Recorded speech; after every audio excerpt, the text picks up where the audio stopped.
going to suggest this. I think we get started on the first major agenda topic, which was to sort of take stock of the dialogue, which is now over 2 years in execution, and think a bit about, how we can improve it going forward. Then June and Kazuo, Admiral Blair couldn't make it tonight, but I talked with him at length earlier today that, between that visit, which was very focused on the economic security and the cybersecurity piece inside economic security, then the president's visit, maybe some perspective, right, on where you think those topics are heading. I think I could represent sort of the admiral's view of what he think happened when he was there, as well as he and I are continuing to dialogue with Director Inglis about sort of the next stage of this. So we could do a little of that, just for everybody to chime in on and think about. We have a planned meeting with Director Inglis on next steps, hopefully in the next couple of weeks. Because I know you're talking to the Admiral tomorrow as well. So yes. If I can chime in somehow, the supplement some of the Murai Sensei was talking about, particularly security clearance aspect. I was involved for the study that Admiral Blair introduced a couple of key members, former White House people. And so basically the definition of national security is very different. There's a huge gap between US and Japan, and particularly after World War II. So that's really the given. And Japan started as the kind of economic focus of the economic security, and that is pretty much import-export, the risk mitigation of import-export, supply chain, hardware, software, particularly recently because of the fact that Ukraine's situation, it may happen to Taiwan, China situation. And that was one of the threats to move forward for the lawmakers as well as those folks and the top business people. Okay. And security clearance, certainly people have in mind, and particularly from US-Japan perspective, what is the real trust of the US and Japan perspective? That is really big missing pieces. One of the key missing pieces. And Onodera-san, who is a lawmaker of the former Ministry of Defense, actually Admiral Blair gave the briefing about what is the threat, the current situation. And he got it, and as a part of the lawmaker, and visited the Washington, DC. And he had the congressional meeting after that. And his comment, I shared with you and Fava Sensei that the capability of Japan's cybersecurity is zero. So that was a comment in front of the Prime Minister. Yes. So that was a really eye-opening statement. Well, that was basically reflecting what Blair said. So this was a very strong impact, and then so I hear that everywhere I go, I meet a lot of people, and they all talk about those visits, arranged by Kazuo-san, and then so it was very, very, very strong impact. So this is something like what we should think about. So if we have a kind of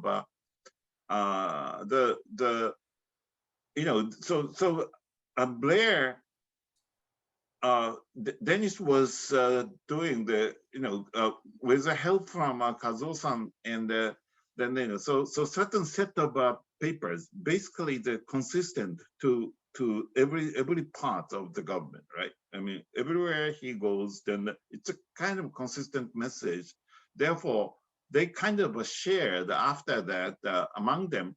So which was creating the very strong impact. So I thought that that was a very good, because they're well prepared, And then Dennis was talking the consistent message to each of the important portion. Important portion has been arranged by Noguchi-san, and so that was very effective. So I was wondering, you know, Greg, this model can be reused for the future. So you know, so this is a very good experience that we had.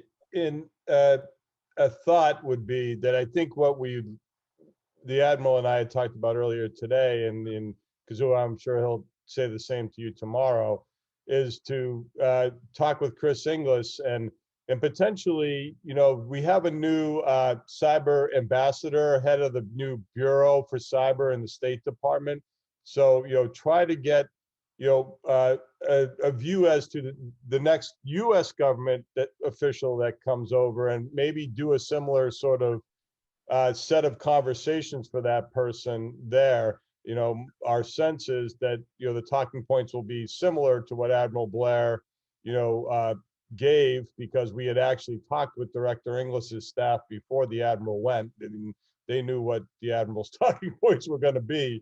So, you know, I think, you know, you know, not that we're going to orchestrate it here, but, you know, the people involved here are talking at senior levels and, you know, trying to continue to push the agenda forward that we started, you know, through the Blair visit and Kazuo's work, and again, going forward. So, you know, that's been a growth, you know, one of the outgrowths of this and a related, you know, effort called the MCAC effort, that this, you know, sort of bridge has been built for a really frank dialogue about, you know, what the U.S.-Japanese cyber relationship needs to be at the high level going forward. And it's more than just cyber, it's also the economic security, you know, elements of things. So, because Jun and Kazuo will continue, I mean, we'll continue to orchestrate like we did for Admiral Blair a couple months ago. Let's do this. Can I throw in something first? You may, relative to security clearance, something that I've mentioned several times. One tends to talk about government and industry and intergovernment security. There's also this funny area called academia. that has been a real problem in the US endlessly, because in fact you want the input from the academic community, but given the rules that govern graduate school, in particular in the US, it's very difficult to carry on anything that's near classified research within the academic community. And that's been a problem for many areas. For instance, at CMU, there's a separate institute that's fairly removed from the main part of CMU. That's going to have to evolve in Japan, and it would be not a good idea to do it with some planning as opposed to ad hoc. So that's my only comment. yeah, no, thanks for that, Dave. I guess we might as well, since we're in it, you know, just on this, you know, to the extent that others have views on this sort of interaction that's been going on, I'll say one thing, which is I'm not sure how much the president's visit sort of interrelated with this. You know, my observation is and I know Director Inglis was actually in Australia, then in Singapore, and had planned to go to Japan. And then when the president's visit and the Quad meeting came up, they actually asked Chris not to go to Japan, and he didn't go, right? So that was all sort of last minute adjustments to things, you know, you know, but all that said, you know, I know that we have others on the phone, and since we're talking about, you know, what is the agenda at the high level on economic and cybersecurity between the two countries, I wonder if anybody else on the call might have thoughts or inputs, you know, or even just questions to those who have been a little more involved close up. I have a question. You know, obviously the, you know, I mean, there are views, I mean, I have an observation and a question. I did a dialogue the other week with Mr. Amati about, and we talked about economic security, and he articulated a vision for the US and Japan as developing a more resilient supply chain.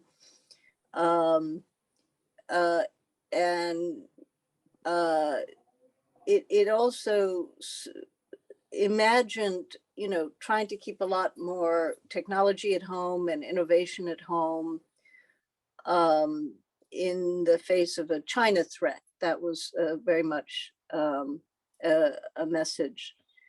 When President Biden visited, of course, there was support for the Indo-Pacific economic framework. And that has, of course, a digital chapter.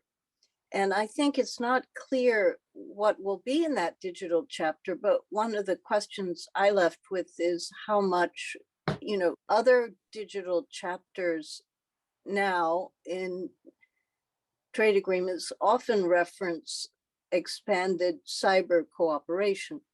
And so I wondered how much scope there was going to be for developing that in the Indo-Pacific economic framework, and whether, you know, Japanese officials and experts were expressing a view on how much that should be in the framework or a new channel established. So that's really a question for you.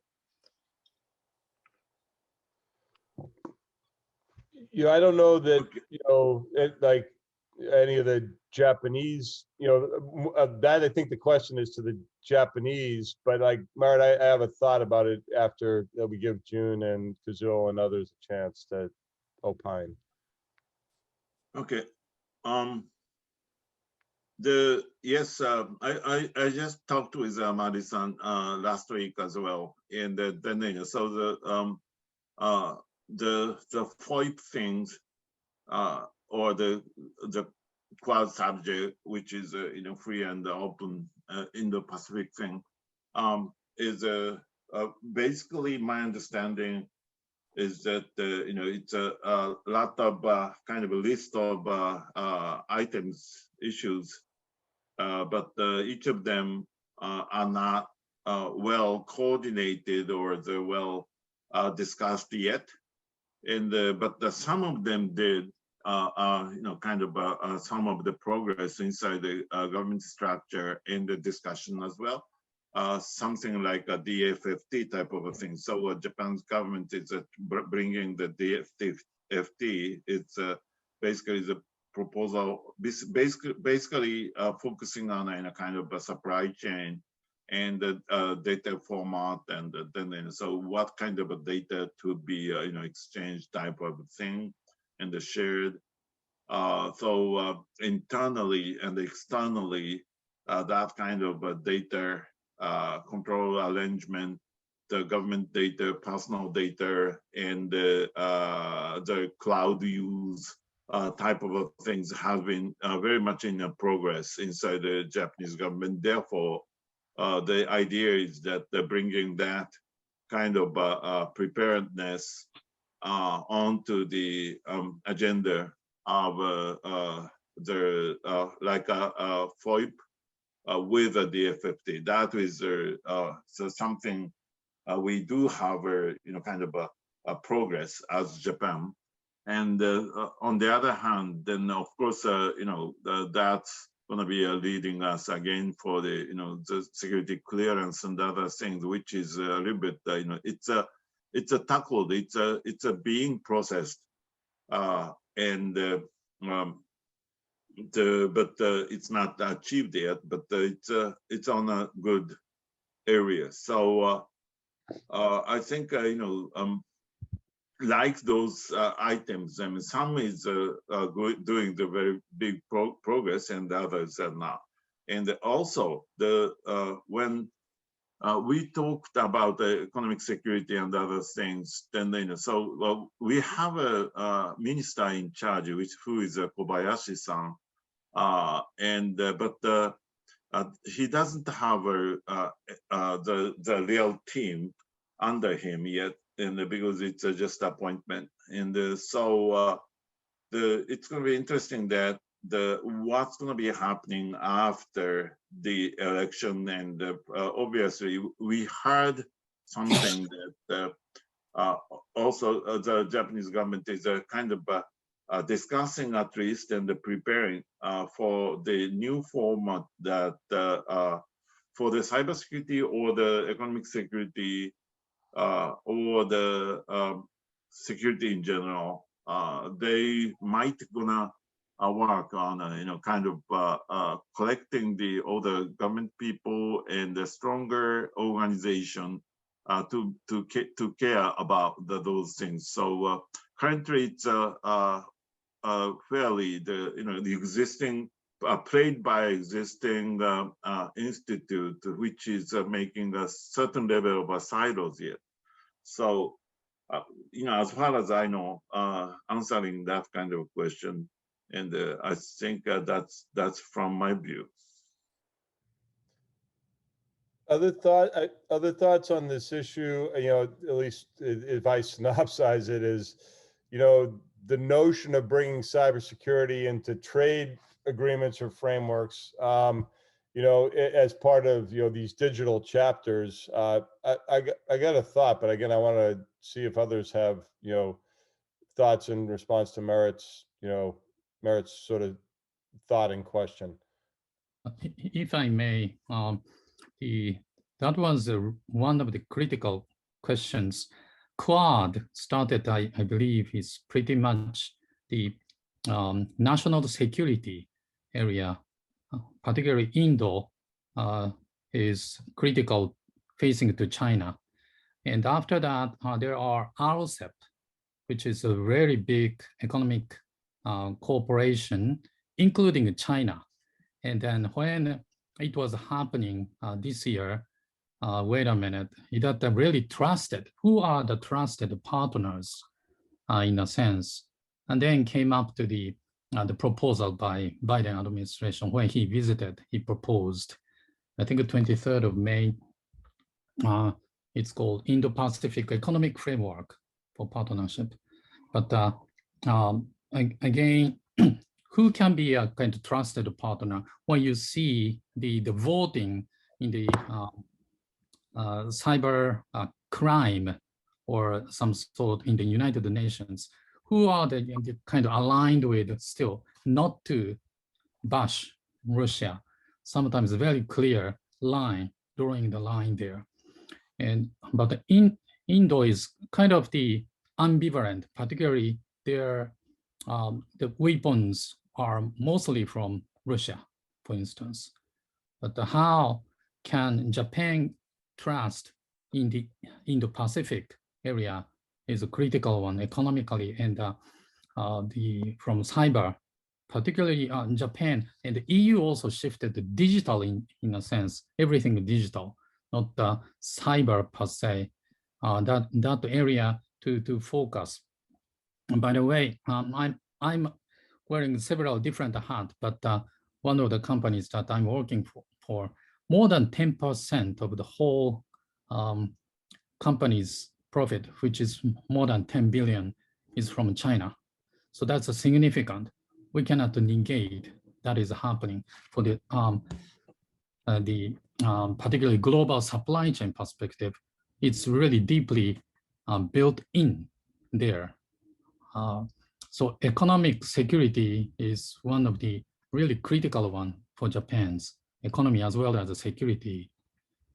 So they are very intermingled in a sense. Just wanted to mention.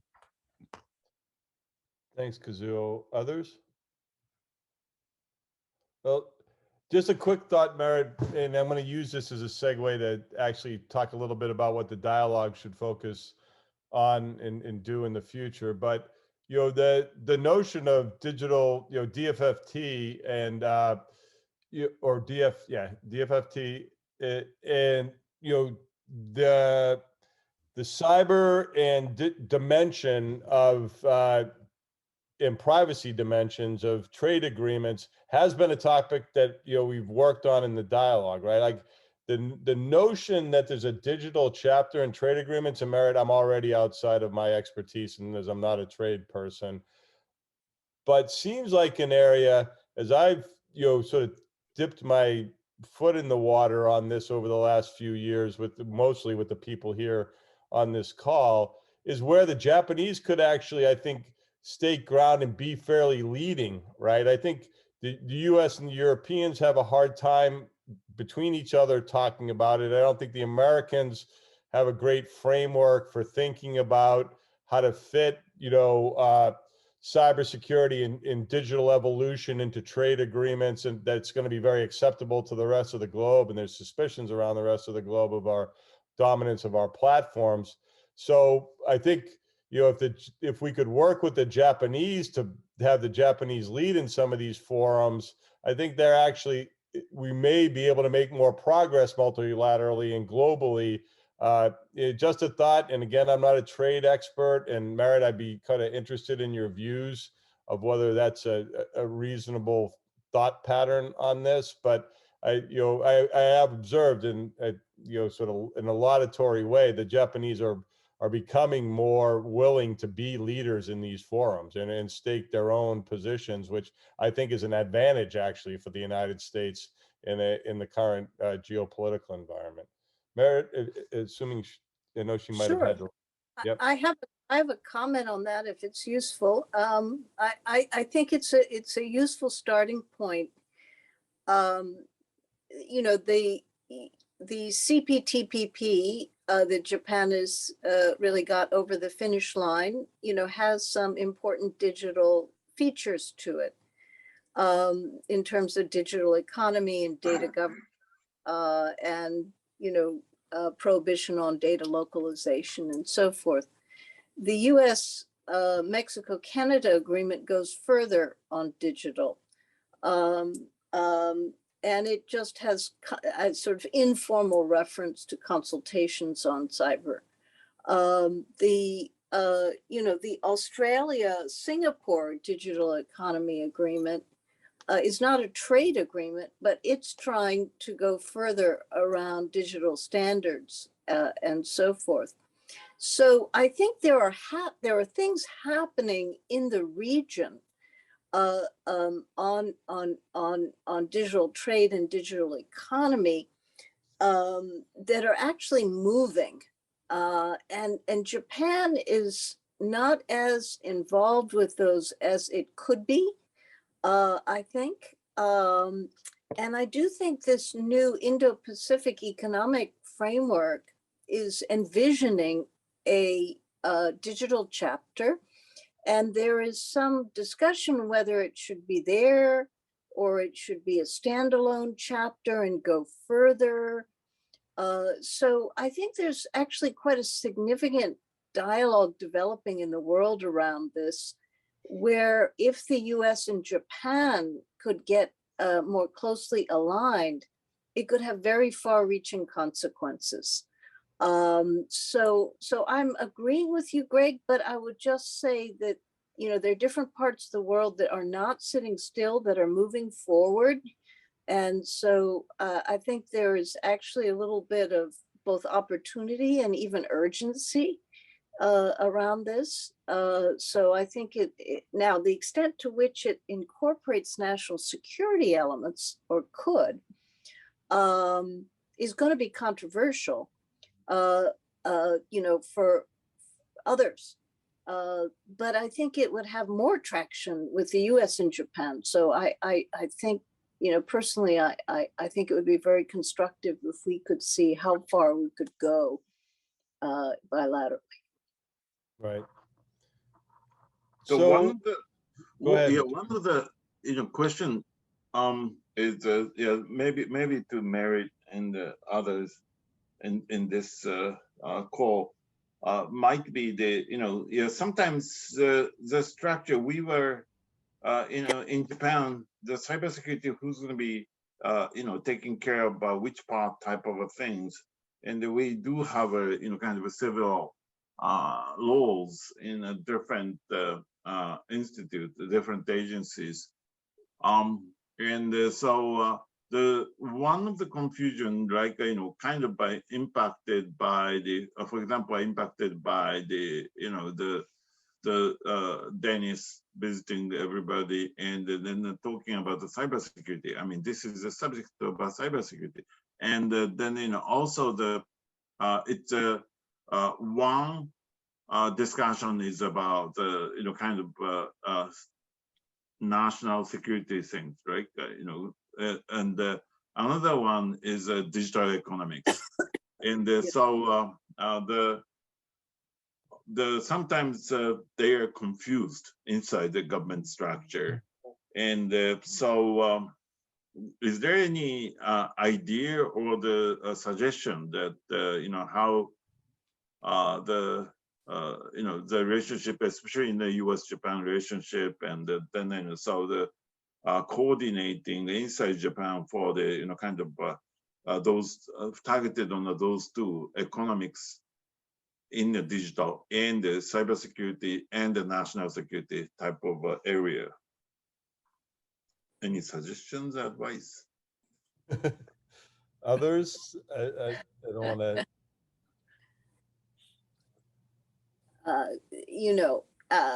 I certainly wouldn't presume to speak to how the Japanese should coordinate, government should coordinate internally around those issues, but I appreciate that it is putting, I mean, there's enough of a tension always between, Okurasho and Gaimusho on issues of an economic nature that's not uncommon. Then when you get national security and other elements, I'm sure it gets quite complicated. So I'm really interested in what our Japanese experts and friends think about this. We have an established interagency process that fights through these issues and not always, sometimes in a messy way, but it can work. And I think the structure of the NSC, NEC facilitates that.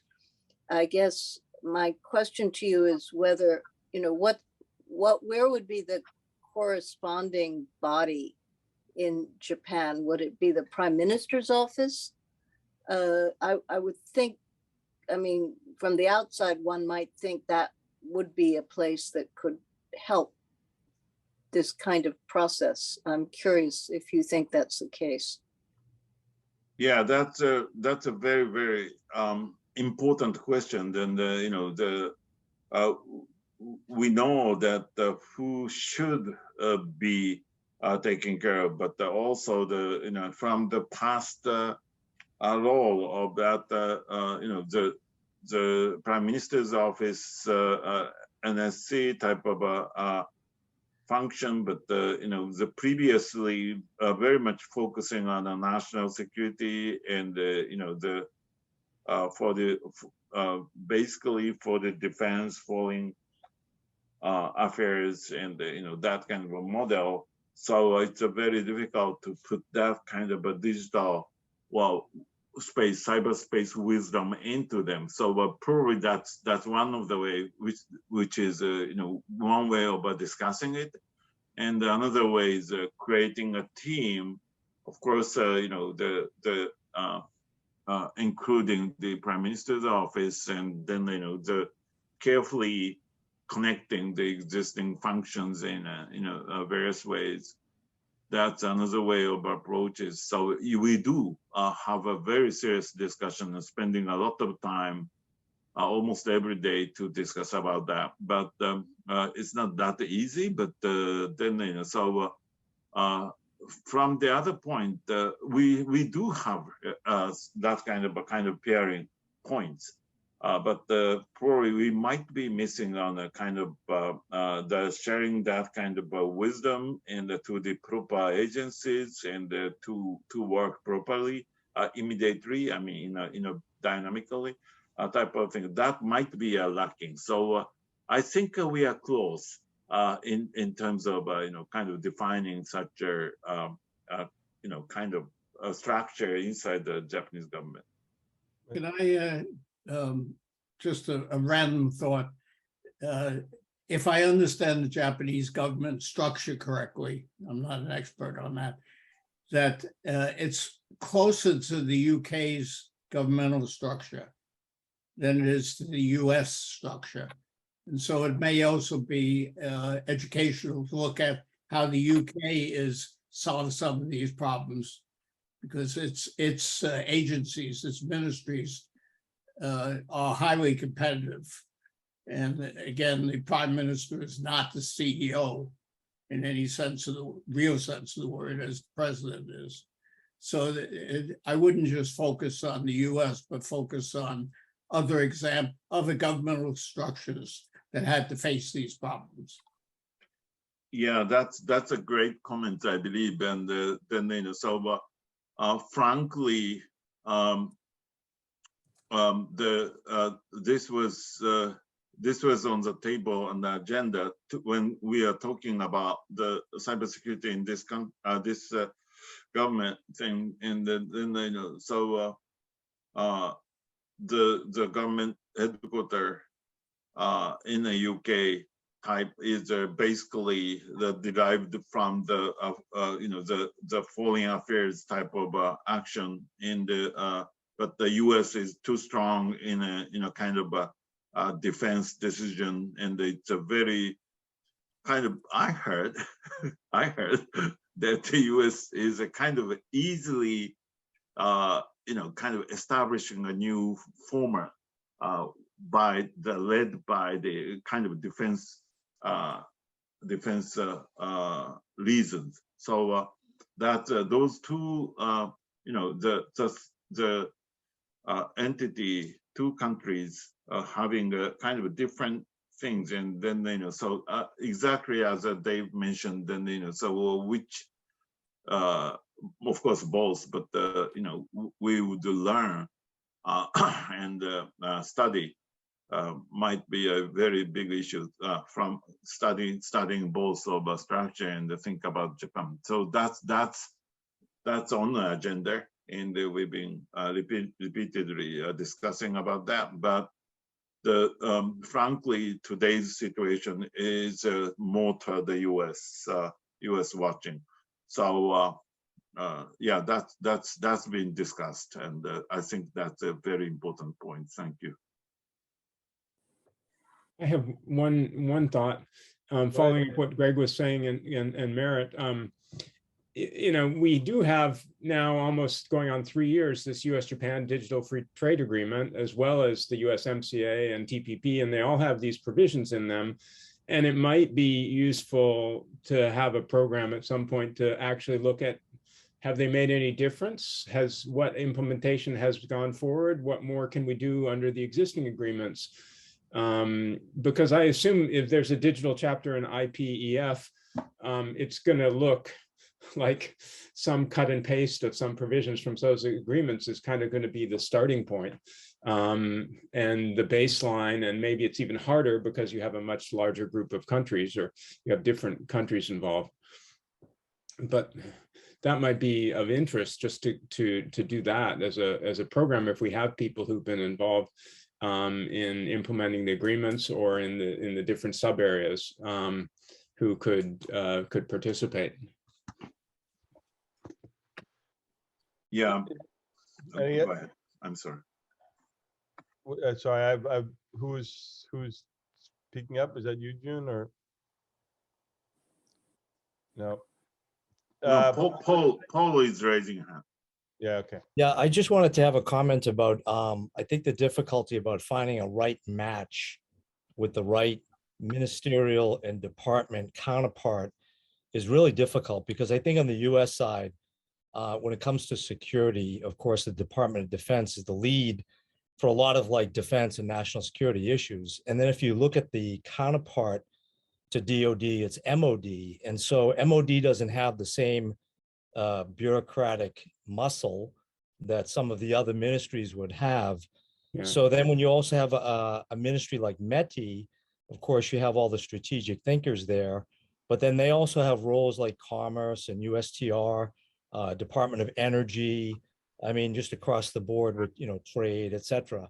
So this is a difficulty. And I think with the agreement now that if the US is going to have closer cooperation with Japan on the competitiveness and resiliency, innovation, research and development that will move into classified areas, then I think the importance of having, as we mentioned in the beginning of this, personnel security, and what I like to categorize it, because I think when you use the word like background investigations, in Japanese, you use the word chosa.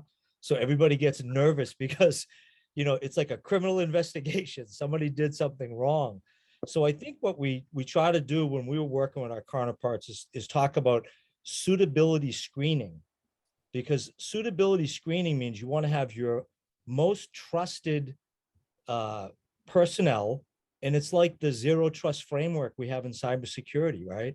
So it's the trusted, network, or the trusted employees, that kind of thing. So I think this is an opportunity for everybody. Let's talk about security writ large. Not, we can't have stovepipes of, personnel security, cybersecurity, physical security, industrial security, et cetera. So I think moving forward with those types of concepts, I think would be good. But again, I finding a solution that would be a right fit of how to sort of do those bureaucratic counterparts, et cetera. But I do think that like our systems are different, like Dr. Faber pointed out. But I think that we just probably need to just come up with like a bilateral committee or a framework under these new, competitive, and resiliency framework and innovation, et cetera. So those are just comments I have. Thank you. Thanks, Paul. I'm going to sort of take the prerogative. Look, we've had a kind of wide-ranging discussion. It sort of starting almost from the state of recent U.S.-Japanese interactions, and then we talked a bit about how that relates to the trade and digital frameworks. Brought it all back to some of the issues on clearances. If we use the last, let's say, 30 minutes, and some may have to drop, just really to talk about where the dialogue has been, and then, how we've conducted it. Tonight's an interesting, different model than we've generally used, which is to sort of throw almost, pretty open-ended discussion on the table and have everybody talk. I think, Dave and I have talked a lot over the last sort of few months as we, brought the second year of activities to a close. It's been pretty vigorous. And so if I just sort of quickly synopsize sort of how we started and what we decided to try to do and where it's gone, we originally organized around 4 themes, and it probably, Dave, correct me on any of this, or if you have a different view, I know you'll speak up. I will. But there was some notion that we would explore in some depth, but never in sort of an academic sense of writing a paper or having a project, but we would explore a set of topics. In over 2 years, we've probably had a good, I would say, we should have counted them up, but 12 to 15 sessions. It hasn't been every month, but it's been probably more frequent than bi-monthly. And we've covered these topics probably 3 times each, or 2 or 3 times each, as well as some ad hoc topics. A question is sort of, at this stage, what, as we go into, and I think we really should be thinking about fall of next year, probably the next, focused dialogue being in the September timeframe. Do we want to have some focus areas? Do we want to just be more sort of topical with what's front of mind at a given point in time? It's a very open-ended question. We will, sorry, as the Columbia Keio steering committee, sort of take input here. And Dave, I'm going to suggest that we probably just want to poll the overall dialogue group and try to get some more feedback on this. But I'll just throw that first topic out. Many of the people here have been involved in many of the sessions, and may have a view as to what's most useful going forward. So I'll stop there, Dave. I don't know if you have any sort of I would like to, one thing we probably should decide, we've had some very stimulating discussions, but a relatively small audience. And Right. so the question is, do we want a format which will attract more people? Or do we want to have this sort of relatively small in a group that has vigorous discussions? And that's basic. Do we want to go public for the public, or do we want to just have a small clique of people? Yeah, and we designed to be sort of medium small, I would say, and have generally had 15 to 25. We got a little less tonight. I think it's a question we want input on. And why don't we focus on Dave's question first on just, is this something most useful as a pretty heavily curated group of people that, have these vigorous discussions, or do we think we want a broader set of participants, invite students in, invite like one partner that we've had that has opened it up a little bit is the Japan Society here in New York, who's, Paul's here from them. They've at times been brought a lot more people to the table. So any thoughts by the group on the issue of sort of numbers and breadth? Well, actually, I kind of think about the utilizing the both model. So this size, I mean, small size would be very good in terms of kind of squeezing up genders, and then also reaching out the kind of a new kind of topics in a little bit of collecting the diversity of the issue, getting together, because this is very important. And finally, of course, kind of teaming up, designing the relationship among those diversity of topics.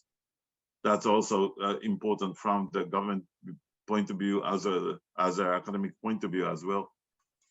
So in order to do that, then I think this size of discussion size would be good. But on the other hand, then we can utilize something like for example, the Kazuo-san is planning the November cybersecurity meeting in a kind of a large scale open manner. So we can utilize that kind of a vehicle for the kind of outreaching our discussion to the bigger audience, so that they're inviting the more interest into the group. So generally, the small group I support, and then utilizing the opportunity for the kind of a bigger outreaching to the bigger audience. Other thoughts? Thanks, June.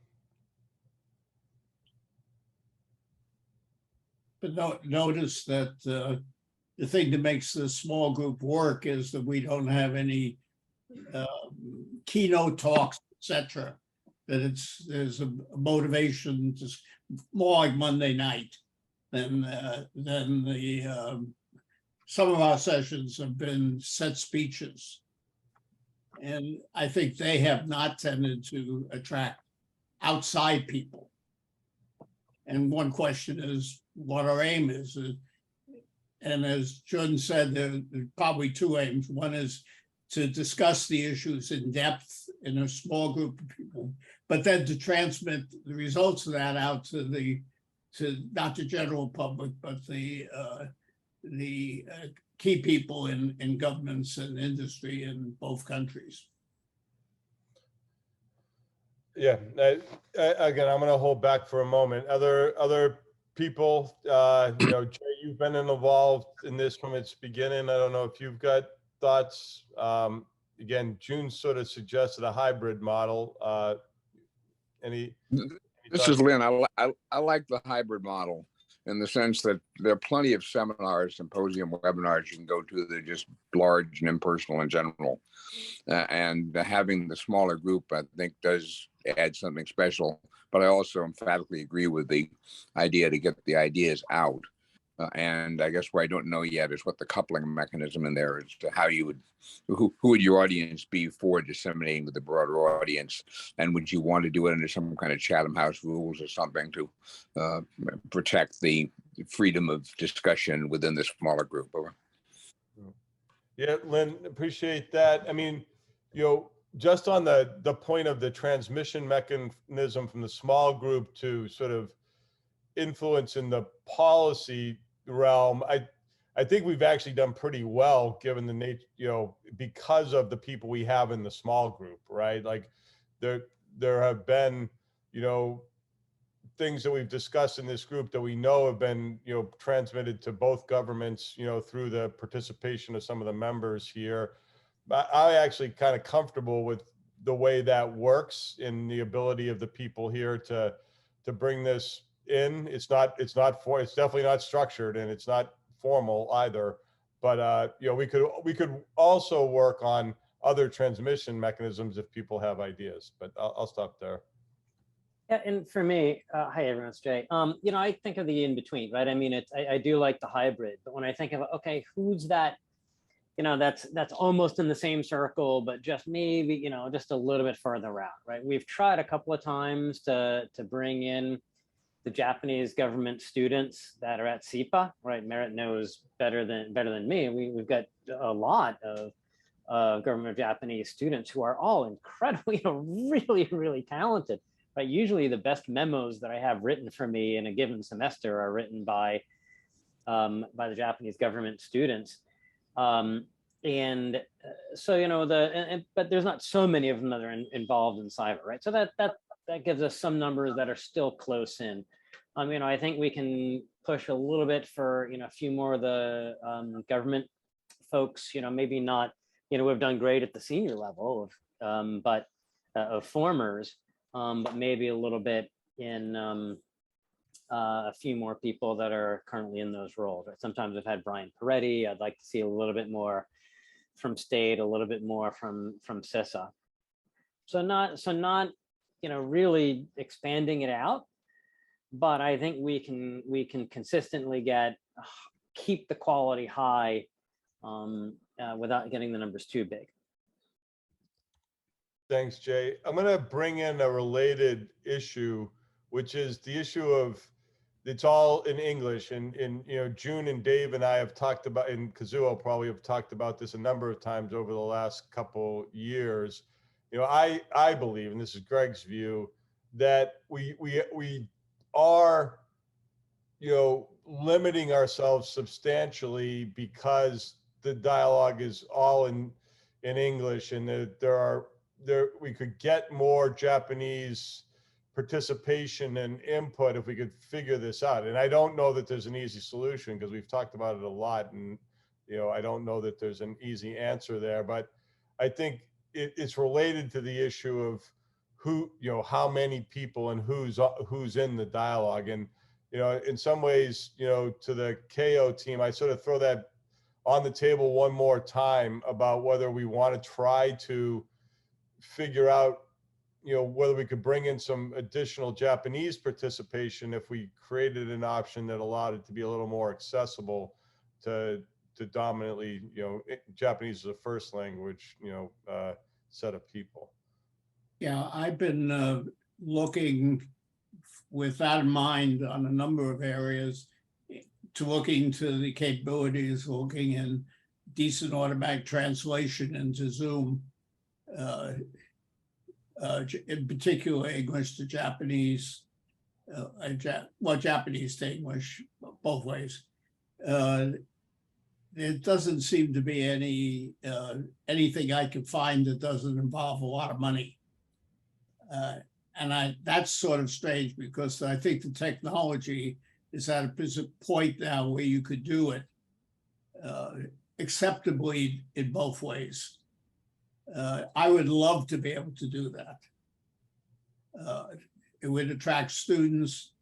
It would also, as a side issue, be very useful in even the university, which suffers from the same set of problems that we suffer with countries.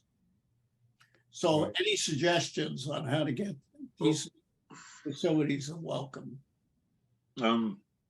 You know, I've been working on this. I mean, meaning that putting the interpreter, simultaneous interpreter to the conference and other things. So it's getting easier from a point of view of technology, especially on an online conference. So you know, the Zoom improved in terms of inserting the interpreter thing so that you can select the which channel type of things now built into the Zoom and the other conferencing software. So it's just you know, kind of as Dave said, it's it might be a little bit of expensive, but as far as we hire interpreter, then you know, so it's not that difficult.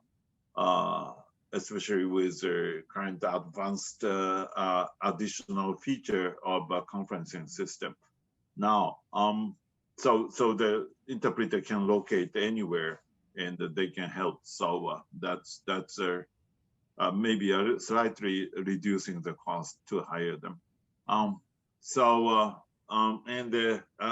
But at the same time, then you know, for the students and other things, probably it's very important to be in English. I mean, for the other sake. I mean, if the discussion can be done in English or the very poor, even the poor English, but the discussion can be carefully managed, I rather think that kind of advantages on that format, because in order to do that, then probably the English native people need to be a little bit careful, not speaking very fast, or you know, the like you know, the not complicated grammatic format, or so but and you know, don't say American joke or whatever the things. But if a little bit of a care, if we can ask for the English native people, then you know,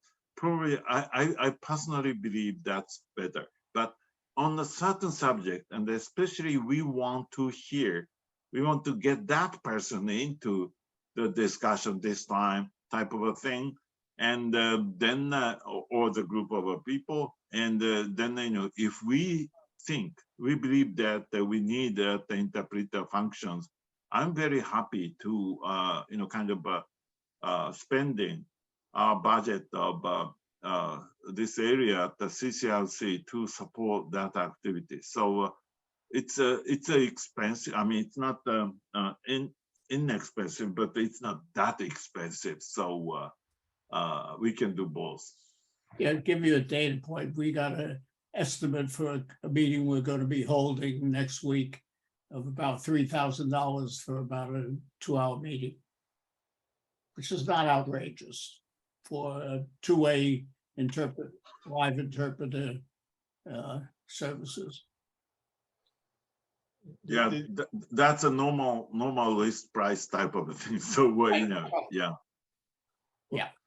Well, why don't we do this on this topic? You know, you know, I think we should try to explore two things, and mostly, you know, based on June's last remarks.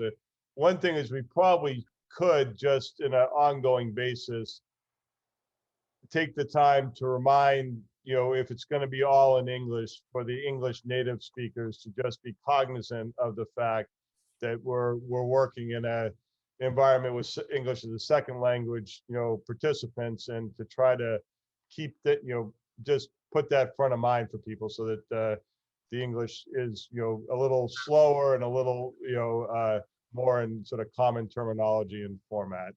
I'm going to suggest maybe to the Keio team that we've got sort of strong support for the hybrid model of, you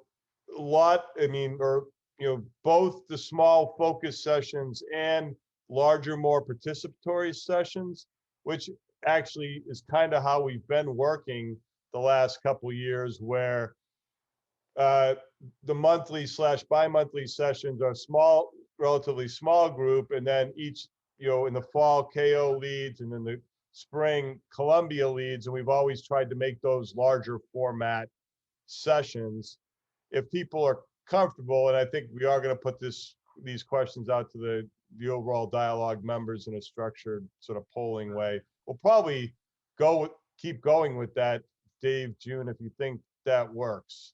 Yeah, I think that works fairly well.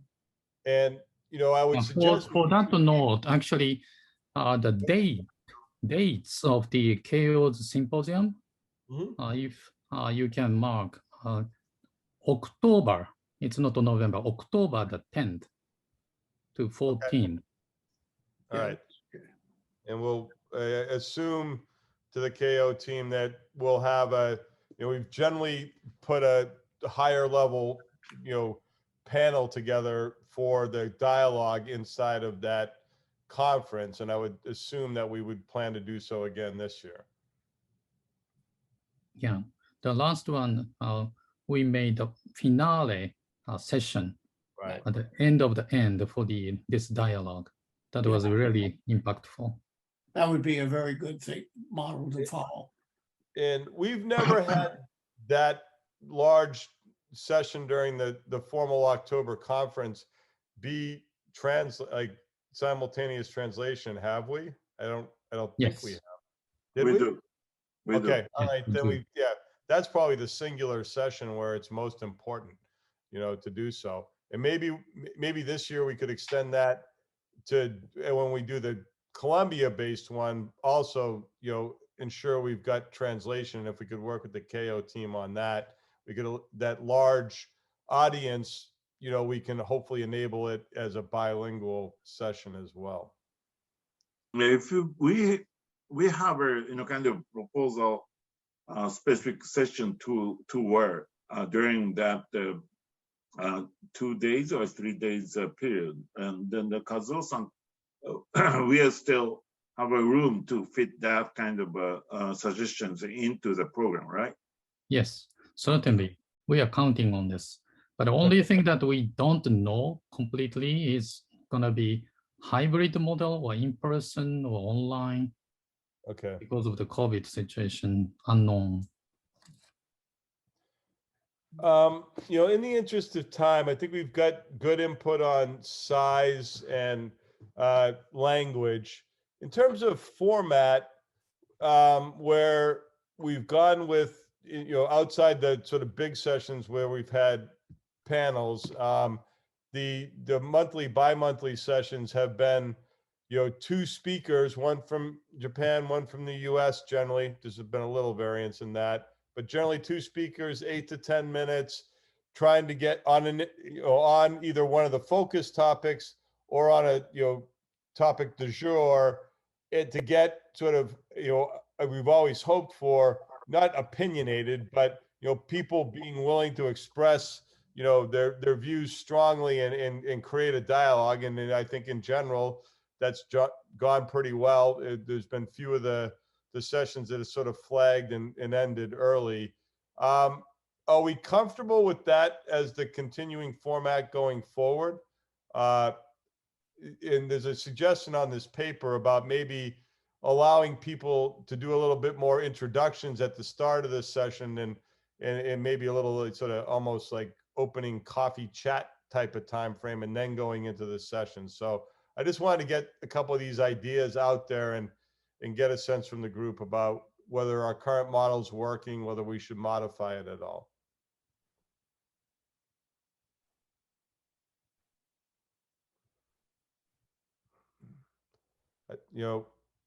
Silence would tend to make me think that, we're doing okay.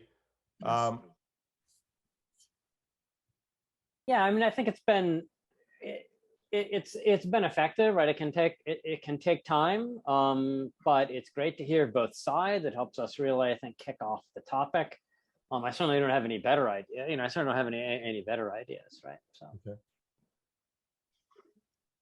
What do we think about the notion of a little bit more of an introductory period where, and I'm sort of spitballing, or to avoid using a U.S. colloquialism, sort of off the top of my head, you know, it was suggested that we could have a, 8 to 10 minute opening period. And maybe again, because people come late, the first 10 minutes, people are just chatting with each other. And for those who are new to the group, self-introducing, and maybe what often occurs is people are dropping in the chat things that they're working on or other forums that they're participating in. What do people think about sort of experimenting with a little bit of a open, an opening that allows people to just introduce and talk about things that are going on before we delve into the session? It could be a little bit chaotic to get under control, but I thought I'd at least bring it up since it was suggested as a possibility.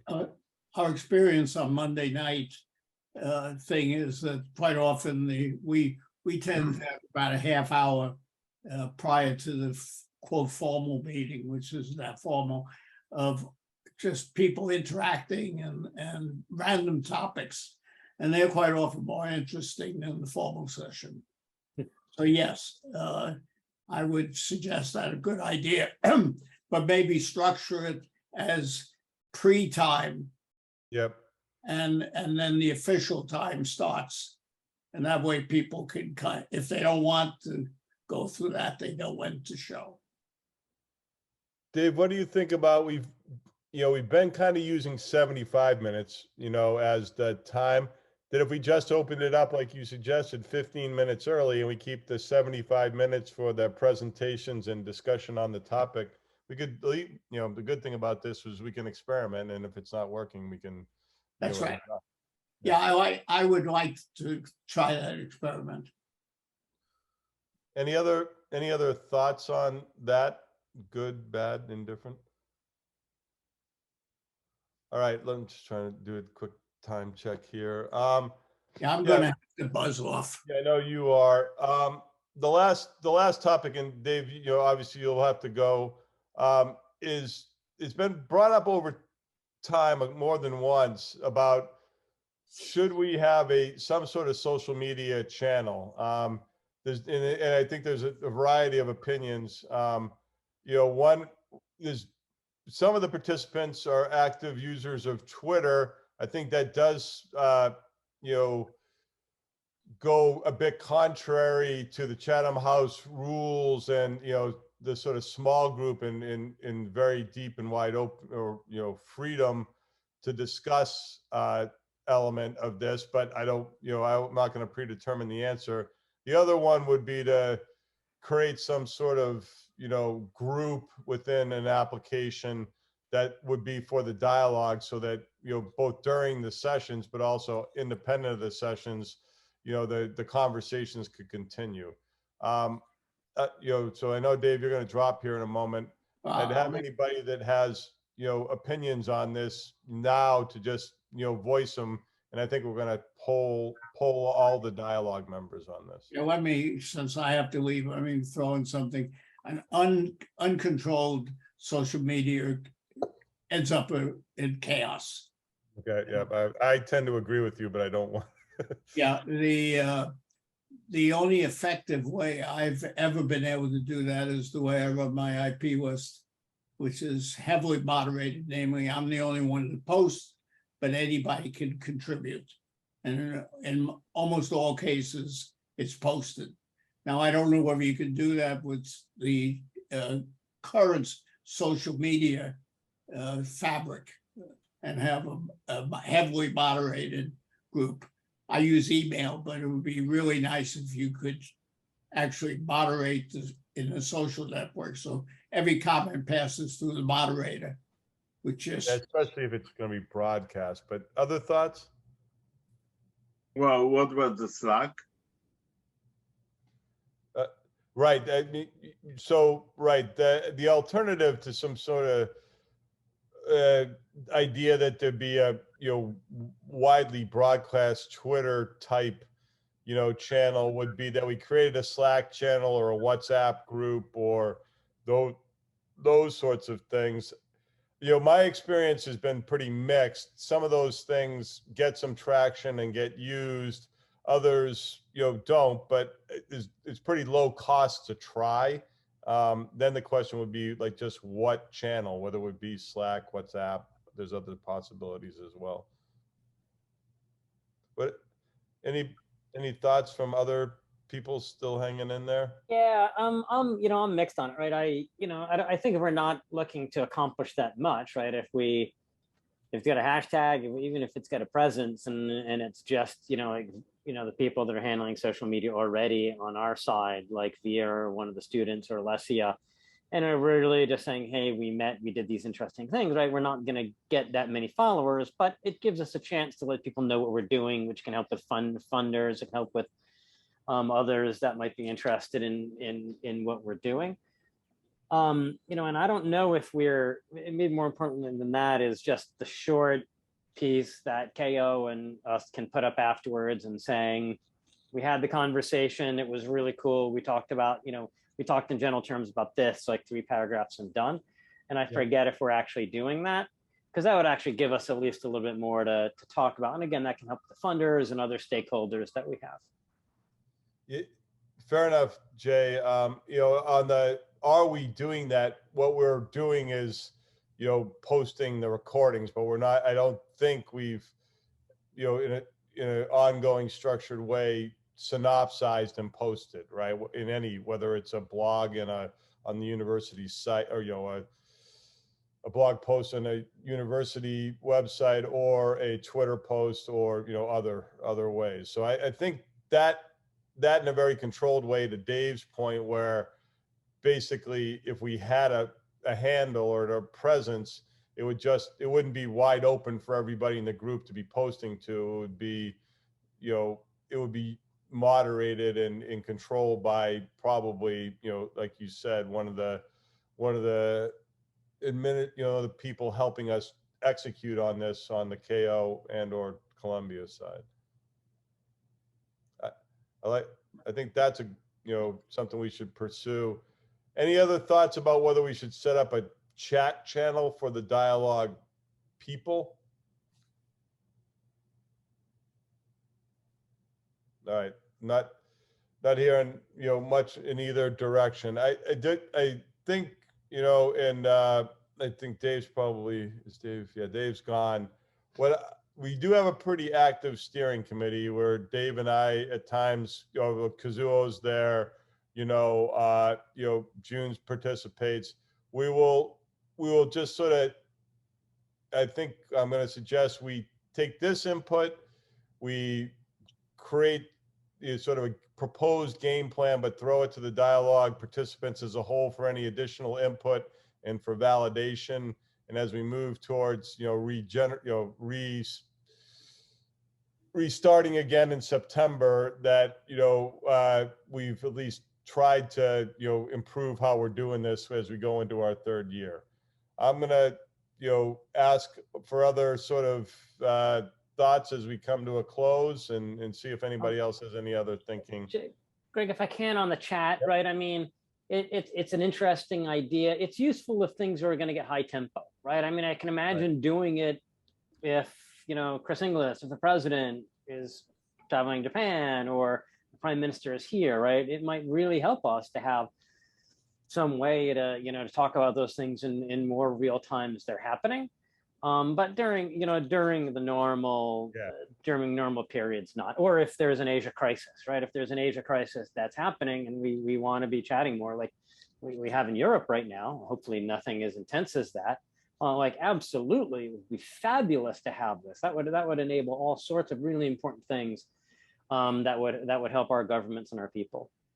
Yeah, no, I love it's. I think very smart, Jay. In terms of if we had it in place, then a cyber incident, that is very much in the U.S.-Japan, realm, right? We could basically email out to the group that and also just put into the whatever channel we chose, just say it's open and we're here and we could dialogue about it, and then but not expect it to be constantly active. I think we could figure out a way to execute that. And Greg, just one or two more. We might try and get Nate Fick one of these times as a guest. might be interesting. The new American diplomat, and Merit. I even thought, so Nate Fick, this new American diplomat, I suspect he might be in town in July, because that's the next big UN session. And you had raised once that maybe we can get, we can get some people together that you might host. And, Sure. we were thinking we might have a lot of the diplomats in town and that, that time in July, or the one after that, which would probably be, in 3 months after that. So we'll take a look and take a look at dates, and we'll be in touch if it's making sense this summer, or if not, maybe in the fall. So That sounds great. Thank you. yep. Yep. Thanks. Thanks, Jay. Anybody else, have any thoughts? Again, as always, appreciate everybody's participation. There'll be, I believe that the right thing to do is start again in September, not try to force a summer session. We'll be looking for topics and speakers over the next couple months. I'll probably be working with this core group pretty closely to generate that, as well as obviously the Keio team. Kazuo and Dave's stead, or June, any thoughts from the Keio side before we close it up? Well, yeah, thank you very much. And then I think it's getting more the complicated all the discussion, because in the Japan side, because as I mentioned, then it's an election, and it's kind of a lot of move before the election, and after that, then we are expecting a lot of things. So I think it's going to be a kind of exciting time to discuss many things. So I really appreciate that the joining such a type of discussion with this group. Thank you. All right. Yeah, if I can say, the Kazuo. US-Japan relationship is getting a really critical moment. I can sense that, particularly when Brian Sensei and Admiral Blair, we visited the American embassy in Tokyo, and there are some kind of atmosphere there. You can feel it somehow there as well. And there are a lot of conversation, particularly after President Biden's visit there. The real things kind of changing the time. So this group inputs can generate a lot of things. So it's a really critical moment, I would say. Yeah, thank you for this. All right. Well, thanks everybody for this. It's a group that, again, I think will continue to convene and hopefully continue to have a positive influence on the collaboration between the two countries. So thanks everybody for this. I just want to congratulate you all for doing this and for doing it. I share the view just expressed that it's a crucial time in US-Japan relations. And it's a moment to seize, actually. So I really congratulate you on this partnership and all the work that's gone into it and the trust that you've built. And thank you for including me, but most of all, congratulations to you. Well, on that high note, I'll have everybody, wish everybody a good evening or a good day, and look forward to seeing you all soon. Take care, everyone.